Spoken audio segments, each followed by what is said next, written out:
Hi అండి, welcome to my channel. అందరు ఎలా ఉన్నారండి? మేము చాలా బాగున్నాం. ఇంక ఈ వీడియో వచ్చేసి లైనింగ్ బ్లౌజ్ కటింగ్ అండి. చూసారా, నేను ముందు చూపిస్తుంది చీర, అలాగే ఫాలు లైనింగ్ అనమాట. ఇంక ఇది వచ్చేసి లైనింగ్ అండి. ఇంకా ఇప్పుడు చూపించిందేమో నా వైపు ఉందేమో క్లోజింగ్ సైడ్, అటువైపు ఉందేమో ఓపెన్ సైడు. ఇక కింద పక్క ఏమైనా హెచ్చు తగ్గులు ఉంటే కట్ చేసుకోవాలండి. ఓకే, ఇక నేను బ్లౌజ్ లెంత్ తీసుకుంటున్నానండి. బ్లౌజ్ లెంత్ వచ్చేసి 14 ఇంచులు ఉంది. దానికి 1 ఇంచ్ కలుపుకొని 15 ఇంచెస్కి మార్కింగ్ వేసి స్కేల్తో ఈ విధంగా లైన్ అనేది డ్రా చేశానండి. ఓకే, ఇక బ్లౌజ్ని 2 ఫోల్డింగ్ మీద వేసాను అనమాట. 1/2 ఇంచ్ కింద వదిలిపెట్టేసి ఇంకా బ్లౌజ్ని ఇట్లా 2 ఫోల్డింగ్ మీద వేసి సాగకుండా మామూలుగా అది ఎలా ఉందో అలాగా పట్టుకొని మార్కింగ్లు అనేవి వేస్తున్నానండి. అలాగే నెక్ కాడ, నడుము కాడ కూడా మార్కింగ్ అనేది వేశాను. ఇక చూసారా, ఇక నెక్ రౌండ్ కూడా ఈ విధంగా సాయిగా పట్టుకొని ఇంకా చెస్ట్ కాడ కూడా ఒక మార్కింగ్ అనేది వేసాను. అలాగే షోల్డర్ కాడ కూడా. అంటే ఇది బ్లౌజ్ కొలతలను బట్టి నేను మార్కింగ్లు వేసానండి. మళ్ళీ తర్వాత టేప్ కొలతతో అంటే ఖచ్చితంగా సరిపోయిందా లేదా మనకి ఆది బ్లౌజ్కి నేను వేసిన మార్కింగ్ కానీ చూసుకుంటాను. ఓకే, ఇప్పుడు నేను చూస్తే నడుము కొలత వచ్చేసి 9.5 ఇంచెస్ ఉందండి ఖచ్చితంగా. బ్యాక్ పార్ట్ డాట్స్కి ఏమో 1 ఇంచ్ అండి. ఇక అలాగే 1.5 ఇంచెస్ ఏమో ఖర్చు కోసం అనమాట. ఇప్పుడు నేను బ్లౌజ్ కొలతకి మార్కింగ్ అనేది వేస్తాను కదండి, అక్కడ ఖచ్చితంగా 10.5 ఇంచెస్ ఉంది.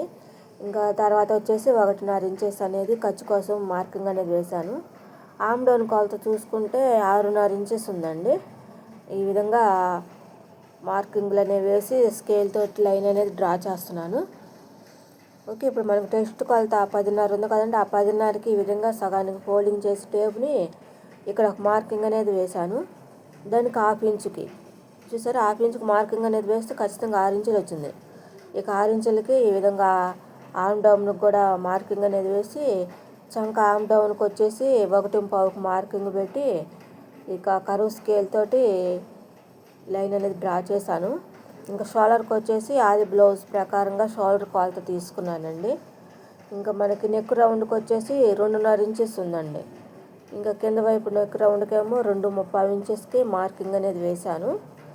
ఇక ఆ మార్కింగ్ని ఈ విధంగా స్కేల్ తోటి లైన్ అనేది డ్రా చేస్తున్నానండి. ఓకే, ఇక అలాగే నెక్ రౌండ్కి కూడా కరువు స్కేల్ తోటి నెక్ రౌండ్ అనేది డ్రా చేశాను. అలాగే షోల్డర్ కాడ కూడా ఖర్చువార లైన్ అనేది డ్రా చేశానండి. ఇప్పుడేమో మనకి సైడ్ వైపు నా జాయింట్ కాడ 1/2 ఇంచ్ మార్కింగ్ అనేది వేశాను. ఇంకా అలాగే మనకి బ్యాక్ పార్ట్ డాట్స్కి నడుము కొలత ఎంత ఉందో అంతకి సగానికి టేబుల్ ఫోల్డింగ్ చేసి ఇంకా 4 ఇంచులకి మార్కింగ్ అనేది వేశానండి. ఓకే, ఇంకా నెక్స్ట్ వచ్చేసి స్కేల్ తీసుకొని ఇప్పుడు మనం బ్యాక్ పార్ట్ డాట్స్కి అయితే ఎక్కడైతే మార్కింగ్ వేస్తామో అక్కడికి, అలాగే సైడ్ వైపు 1/2 ఇంచ్ మార్కింగ్ అనేది వేసా కదండి, అక్కడికి క్రాస్గా లైన్ అనేది డ్రా చేయాలి.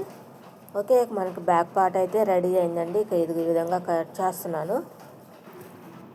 ఇంకా మనకి బ్యాక్ పార్ట్ కూడా కట్ చేసేసుకున్నాం కదండి. ఇంకా సైడ్ వైపు జాయింట్ కూడా కట్స్ అనేవి పెడదాము. ఓకే, ఇంకా బ్యాక్ పార్ట్ రెడీ అయిందండి. ఇంకా నెక్స్ట్ వచ్చేసి షేప్ బెల్ట్ కట్ చేసుకుందామండి. ఇంకా షేప్ బెల్ట్కి వచ్చేసి ఏమో ఉక్సు పట్టి కాజా పట్టి వైపు ఏమో 3.5కి మార్కింగ్ అనేది వేశాను. ఇంకా వెడల్పు వచ్చేసి ఇక 10 ఇంచెస్కి మార్కింగ్ అనేది వేశానండి. నెక్స్ట్ వచ్చేసి సైడ్ వైపు జాయింట్ కాడేమో 2.35కి వేసానండి మార్కింగ్. అలాగే మెయిన్ డాట్స్కి వచ్చేసి 4 ఇంచులకి ఒక మార్కింగ్ పెట్టి ఇంకా అక్కడ కూడా 2.35కి మార్కింగ్ అనేది వేశాను. ఒక్కోసారి ఏంటంటే ఆది బ్లౌజుల ప్రకారంగా మనకి షేప్ బెల్ట్లు అనేవి సైజులు కూడా కొన్ని పెద్ద పట్టీస్ వస్తాయండి షేప్ బెల్టులు, కొన్ని ఏమో చిన్న సైజు వస్తాయి. కొన్ని ఆది బ్లౌజుల ప్రకారంగానే మనం మార్కింగ్లు అనేవి వేసుకోవాలి. నేను ఇవి కొలిస్తే ఇక ఈ విధంగా ఉందండి మార్కింగ్ అనేది, ఖర్చుతో కలిపండి. ఖర్చుతో కలిపి నేను మార్కింగ్లు అనేవి వేశాను. ఓకే, ఇక మనకి షేప్ బెల్టులు కూడా రెడీ అయినాయి. ఇక ఉక్స్ పట్టి కాజా పట్టి వైపున ఈ ప్లస్ మార్కింగ్ అనేది వేశానండి. ఇంకా నెక్స్ట్ వచ్చేసి మనకి ఫ్రంట్ పార్ట్ అయితే కట్ చేసుకుందాం. ఇక బ్యాక్ పార్ట్ని ఈ విధంగా పెట్టేసి దానికి 2 ఇంచెస్కి ఈ విధంగా మార్కింగ్ అనేది వేసి ఆ మార్కింగ్కి ఈ విధంగా క్లాత్ను ఫోల్డింగ్ చేశానండి. అలా క్లాత్ మార్కింగ్ చేసుకోవచ్చు, లేకపోతే 2 ఇంచెస్ మార్కింగ్కి స్కేల్ తోటైనా లైన్ డ్రా చేసుకోవచ్చు. నేనైతే ఇక ఫోల్డింగ్ చేశానండి. ఓకే, సరిపోయిందా లేదని కూడా ఒకసారి కొలుచుకోవాలండి మనం 2 ఇంచెస్ ఉందా తక్కువ వచ్చిందా అని. ఓకే, నేను కొలుచుకుంటే సరిపోయింది. ఇంకా అది ఎలా ఉందో అలాగా మార్కింగ్ అనేది వేసుకున్నాను దాని చుట్టూతా. ఆర్మ్ డోర్ వైపు అలాగే షోల్డర్ కాడ అది ఎలా ఉందో అలాగా మనకి టెస్ట్కు మార్కింగ్ అనేది వేసుకున్నాం కదండి. ఆ మార్కింగ్ కాడ కూడా మనం ఈ విధంగా లైన్ అనేది డ్రా చేయాలి. ఓకే, మనకి మార్కింగ్ అనేవి అయిపోయినాయండి. కామ్ డౌన్ కాడ వచ్చేసి ఈ విధంగా కరువు తీయటం కోసం ఫ్రంట్ పార్ట్కి ఇది చూసారు, ఈ విధంగా మార్కింగ్ అనేది వేశాను బ్యాక్ పార్ట్ ఆధారంగా. ఇక దాన్ని స్కేల్ తోటి అయితే లైన్ అనేది డ్రా చేశాను.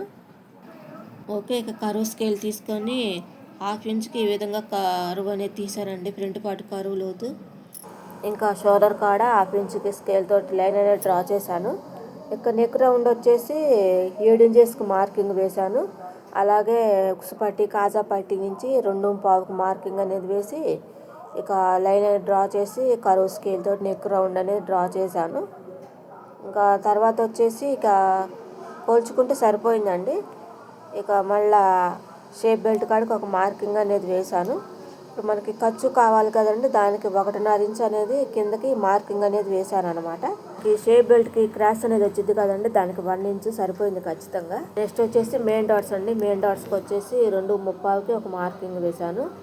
అలాగే మెయిన్ డాట్స్కి వచ్చేసి 2.5కి మార్కింగ్ అనేది వేశాను. అలాగే సైడ్ వైపున 1/2 ఇంచు.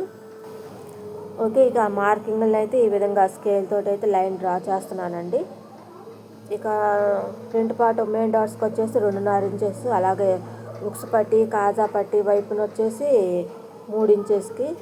అలాగే ఆమ్ డౌన్ వచ్చేసి 4 ఇంచెస్కి ఈ విధంగా మార్కింగ్ అనేది వేశానండి. ఓకే, ఇక మనకి సైడ్ వైపు జాయింట్ కాడ కూడా స్కేల్ తోటి లైన్ అనేది డ్రా చేశాను. ఇక మనకి ఫ్రంట్ పార్ట్ కూడా రెడీ అయింది. ఇంకా కట్ చేసేసుకుందాం. ఒకసారి కొలుచుకుంటున్నానండి మార్కింగ్ల ప్రకారంగా సరిపోయిందా లేదా అని. ఖచ్చితంగా సరిపోయిందండి నాకు. ఏంటంటే ఎప్పుడు కట్ చేస్తూ ఉంటాం కదండి, కొత్త వాళ్ళకైతే డౌట్స్ ఉంటాయి. కానీ ఇక మామూలుగా బ్లౌజులు స్టిచ్చింగ్ చేసే వాళ్ళకైతే ఏ బ్లౌజ్కి ఎంత ఫ్రంట్ పార్ట్ పెట్టాలి అనేది తెలుస్తుంది. ఓకే, ఇంకా ఫ్రంట్ పార్ట్ కూడా ఇక కట్ చేసేసుకుంటున్నాం కదండి. ఇంకా మనకి ఫ్రంట్ పార్ట్ కూడా రెడీ అయిందండి. ఇంకా నెక్స్ట్ వచ్చేసి ఇక సైడ్ వైపున అలాగే మెయిన్ డాట్స్ కాడ కట్స్ అనేది పెడుతున్నాను చూడండి ఈ విధంగా. ఓకే, ఇక ఫ్రంట్ పార్ట్ రెడీ అయింది. ఇంకా హ్యాండ్స్ కట్ చేసుకుందామండి. ఓకే, ఇక ఇది క్రాస్ని తీసేసి నిలువుగా అయితే ఒక మార్కింగ్ అనేది వేశానండి. ఇప్పుడు పొడుగు చూస్తే 6.5 ఇంచెస్ ఉంది. ఓకే, ఇక హ్యాండ్ లూజ్ వచ్చేసి 6 ఇంచెస్కి 2 ఇంచులేమో ఖర్చు కోసం, అలాగే చంక దింపుడు కోసం 3 ఇంచెస్కి మార్కింగ్ అనేది వేశాను. ఓకే, ఇక ఈ మార్కింగ్ని అయితే స్కేల్ తోటి లైన్ అనేది డ్రా చేశానండి. ఇంకా నెక్స్ట్ వచ్చేసి 1.5కి షోల్డర్ కాడ హ్యాండ్స్ షోల్డర్ కాడ మార్కింగ్ అనేది వేసి హ్యాండ్స్ కర్వ్ అనేది తీసానండి. దీనికి మళ్ళీ కింద జాయింట్ అనేది పడుతుందండి. అంటే చెప్పాను కదండి, హ్యాండ్లు పొడి లెంత్ వచ్చేసి 8 ఇంచెస్ ఉంది, ఇదేమో 6.5 ఇంచెసే ఉంది. ఇంకా 2 ఇంచెస్ కాడికి మళ్ళీ క్లాత్ అనేది జాయింట్ అనేది పడుతుంది కింద. ఓకే, ఇక హ్యాండ్స్ కర్వ్ కూడా ఈ విధంగా అయితే లైన్ డ్రా చేశాను. ఓకే, ఇక మనకి హ్యాండ్స్ అయితే రెడీ అయింది. ఇంకా జాయింట్ అయితే మళ్ళీ పడుతుంది. వచ్చే లైనింగ్ల క్లాత్లన్నీ కూడా ఇలా వస్తున్నాయండి, జాయింట్ పడేవి. ఓకే, ఇక నేను కట్ చేసుకున్న లైనింగ్ పీసెస్ అన్నీ ఇంకా ఈ విధంగా మెయిన్ క్లాత్ మీద పెట్టేసి ఇక కట్ చేస్తున్నాను అనమాట. మిషన్ మీద పెట్టి కట్ చేస్తుంటే క్లాత్ అనేది జరిగిపోతుందండి. అందుకని చెప్పేసి నేను కింద వేసేసి ఇంక ఈ విధంగా కట్ చేస్తున్నాను. ఒక్కోసారి శారీలోని జాకెట్ మొక్క కానీ చిన్న పీసెస్ వస్తే మట్టుకి మనకి మిషన్ మీద పెట్టి కట్ చేసేటప్పుడు అర్థం కాదు. ఈ విధంగా పెట్టి మనం పరుచుకొని లైనింగ్ పీసెస్ వేస్తే మనకి క్లాత్ అనేది సరిపోతుందా లేదనేది కూడా అర్థమవుతుందండి. ఓకే, ఇంక దాన్ని బట్టి మనం అడ్జస్ట్ చేసుకొని ఈ విధంగా కట్ చేసుకోవచ్చు. ఓకే, మనకి బ్యాక్ పార్ట్ ఫ్రంట్ పార్ట్ అయితే కట్ చేశాను. ఇంకా నెక్స్ట్ వచ్చేసి ఇంకా షేప్ బెల్ట్ కట్ చేసుకుందామండి. చూసారా, ఇంక ఈ విధంగా షేప్ బెల్ట్ని కూడా కట్ చేసేసుకుంటున్నాను. ఇంకా నెక్స్ట్ వచ్చేసి హ్యాండ్స్ కూడా ఇంక ఈ విధంగా పెట్టేసి కట్ చేస్తున్నానండి. మెయిన్ క్లాత్ 1 ఇంచ్ ఎక్స్ట్రా ఉంచి కట్ చేస్తున్నానండి. ఓకే, ఇక మనకి కటింగ్ అయితే రెడీ అయిందండి. ఇక వీడియో కనుక నచ్చితే లైక్ చేయండి, షేర్ చేయండి, సబ్స్క్రైబ్ చేసుకోండి.